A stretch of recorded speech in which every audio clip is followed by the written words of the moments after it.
Pada zaman dahulu kala, di tengah hamparan hutan lebat dan perbukitan yang anggun di Tatar Sunda, berdirilah sebuah kerajaan kecil, namun harum namanya, Sumedang Larang. Dikisahkan, seorang raja keturunan dari kerajaan Galuh yang agung bernama Prabu Tajimalela mendirikan kerajaan ini di daerah yang kala itu masih dipenuhi pohon-pohon medang yang harum semerbak.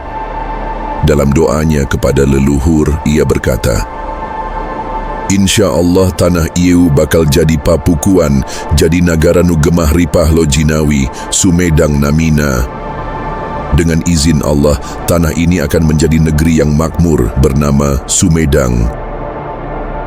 Maka sejak saat itu tanah itu dikenal dengan nama Sumedang, dari kata su, baik, dan medang, nama pohon harum.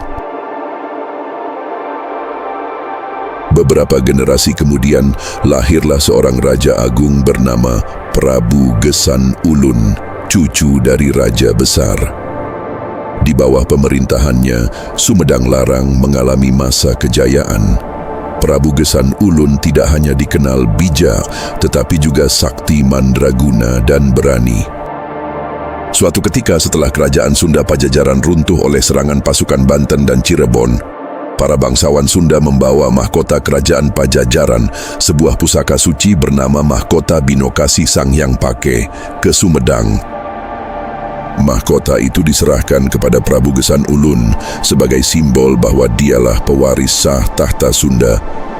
Sumedang Larang pun berdiri bukan hanya sebagai kerajaan kecil, tapi sebagai penerus sah kerajaan Sunda yang besar. Namun kejayaan itu tidak berlangsung tanpa cobaan. Gelombang Islamisasi dari arah Banten, Cirebon, hingga Mataram mulai merambah Sumedang. Para ulama dan pendakwah datang membawa ajaran baru yang damai, dan rakyat perlahan menerima ajaran Islam. Prabu Gesan Ulun pun memeluk Islam dan menjadikan Sumedang Larang sebagai kerajaan Islam.